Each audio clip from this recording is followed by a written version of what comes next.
Class 10-এর ছাত্রছাত্রীদের জন্য ইতিহাসের দ্বিতীয় ইউনিট টেস্টের প্রশ্নপত্র একদম উত্তরসহ। একটি স্কুলে পরীক্ষা হয়ে গিয়েছে ইতিহাসের, সেই প্রশ্নপত্রটাই তোমাদের সামনে তুলে ধরবো এবং প্রমাণ দেখাবো যে আমরা যে সাজেশনটা প্রোভাইড করেছিলাম সেখান থেকে কমন আসছে কিনা। পাশাপাশি এখানে যে সকল ছোট প্রশ্নগুলো রয়েছে, ছোট প্রশ্নের উত্তরও আমি এই ভিডিওতে তোমাদের বলে দেবো। ছাত্রছাত্রীদের প্র্যাকটিসের সুবিধার্থে গোটা প্রশ্নপত্রটাই আমি ফ্রি পিডিএফ আকারে দিয়ে দেবো।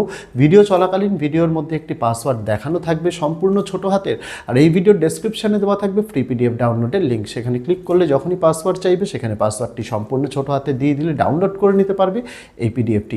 তোমাদের জন্য সকল বিষয়ের গোটা সিলেবাসের অধ্যায়ভিত্তিক ছোট প্রশ্ন, বড় প্রশ্নের নোটস উত্তর সহ পিডিএফও দিয়েছি। সেই ভিডিওগুলি দেখে না থাকলে এই ভিডিওর ডেসক্রিপশনে মাধ্যমিকের প্লেলিস্টের লিঙ্ক দিলাম, সেখান থেকে দেখে নিতে পারো। আগামী দিনে তোমাদের জন্য আরও অনেক উত্তর সহ ফ্রি পিডিএফের ভিডিও আসতে চলেছে, তাই ইউটিউব থেকে দেখে থাকলে চ্যানেলটিকে সাবস্ক্রাইব করার অনুরোধ রইল, ফেসবুক থেকে দেখে থাকলে পেজটিকে ফলো করার অনুরোধ রইল। দেরি করব না, শুরু করা যাক আজকে আমাদের ভিডিওটি। দেখো, এই প্রশ্নপত্রে যে শর্ট কোশ্চেন উত্তরগুলো আমি তোমাদের বলে দিচ্ছি, ফ্রি পিডিএফ তোমরা পেয়ে যাবে, দেখে নিতে পারো। দেখতে লাগো, ভিডিওর মধ্যে পাসওয়ার্ড দেখানো থাকবে। প্রথম প্রশ্ন ছিল ভারতের প্রথম ভাইসরয় হলেন, চারটে অপশান দেওয়া হয়েছে, Lord Bentinck, Lord Canning, Lord Hardinge আর Lord Dalhousie. Right answer option number 2 একটা হবে, লর্ড ক্যানিং। তারপর আনন্দমঠ উপন্যাসটি প্রথম প্রকাশিত হয়, চারটে option, 1880, 1882, 1883, 1885। Right answer option number 2, 1882। তারপরে 1857 গ্রন্থটির রচয়িতা হলেন রমেশচন্দ্র মজুমদার, সুরেন্দ্রনাথ বন্দ্যোপাধ্যায়, সুরেন্দ্রনাথ সেন নাকি Rajani Palme Dutt. Right answer option number 3, Surendranath Sen.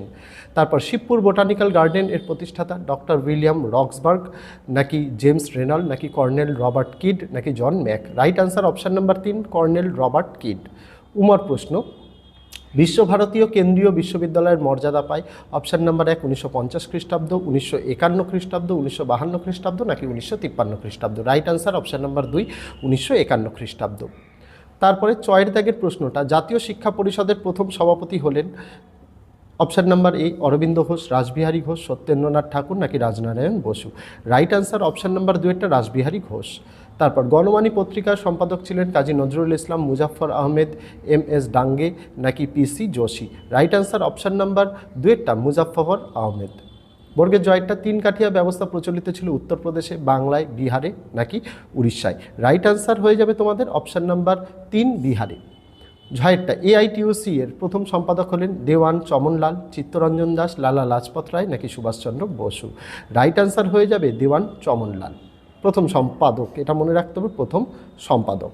তারপর দেশপ্রাণ নামে পরিচিত ছিলেন বীরেন্দ্রনাথ শাসমল, চিত্তরঞ্জন দাস, যতীন্দ্রমোহন সেনগুপ্ত নাকি বালগঙ্গাধর তিলক। উত্তর হয়ে যাবে অপশান নাম্বার তোমাদের এখানে এরটা, মানে একেরটা, বীরেন্দ্রনাথ শাসমল। তারপরে খ বিভাগে স্তম্ভ মেলাও এখানে দেওয়া রয়েছে, এখানে দুটো পেজ একসঙ্গে করে দেওয়া রয়েছে। আচ্ছা যাই হোক, দুটো দেওয়া রয়েছে কিন্তু মার্কস এখানে 3, এই যে 3-এরটা এআইটিউসি রয়েছে।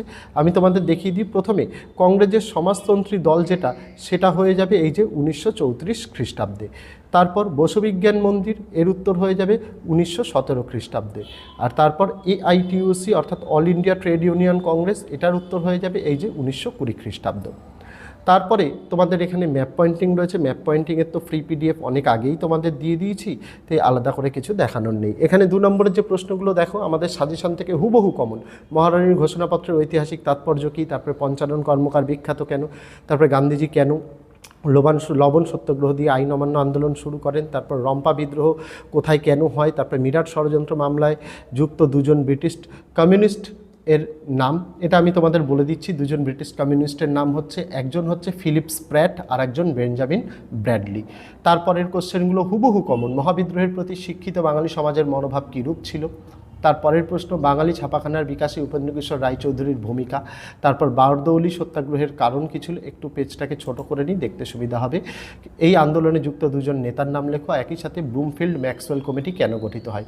বড় কোশ্চেনে খুব ভালোভাবে আমি পড়ে যেতে বলেছিলাম, দুটোই এসছে এখানে, তোমাদের বারবার বলেছিলাম ভালো করে পড়ে যেতে। তো দেখো, ভারত সভা প্রতিষ্ঠার উদ্দেশ্য কী ছিল, একই সাথে ভারত সভার প্রতিবাদ আন্দোলনগুলির উল্লেখ করো। তারপর রবীন্দ্রনাথ ঠাকুরের শিক্ষা চিন্তা ও শান্তিনিকেতন ভাবনার পরিচয় দাও। তারপর ওয়ার্কার্স অ্যান্ড পেজেন্টস পার্টি কেন গড়ে উঠেছিল, এদের কর্মসূচি ও উদ্দেশ্য লেখো। এই ছিল তোমাদের একটি স্কুলের 2nd ইউনিট টেস্টের প্রশ্নপত্র, তার এমসিকিউ এসএকিউ এর উত্তর আমি তোমাদের বলে দিলাম। আশা রাখবো তোমাদেরও পরীক্ষা সকলের ভালো হবে, এই প্রার্থনাই করি। ফ্রি পিডিএফের পাসওয়ার্ডটা দেখানো ছিল, ডেসক্রিপশনে দেওয়া আছে ফ্রি পিডিএফ ডাউনলোডের লিঙ্ক, সেখানে ক্লিক করলে যখনই পাসওয়ার্ড চাইবে সেখানে পাসওয়ার্ডটি সম্পূর্ণ ছোট হাতে দিয়ে দিলে ডাউনলোড করে নিতে পারবে এই ভিডিওর পিডিএফটি। তো আজকে ভিডিওতে এটুকুই ছিল ছাত্রছাত্রীরা, দেখা হচ্ছে তোমাদের সঙ্গে আগামী দিন অন্য কোনো বিষয়ে অন্য কোনো ভিডিও নিয়ে। ততদিন সকলে ভালো থেকো, সুস্থ থেকো।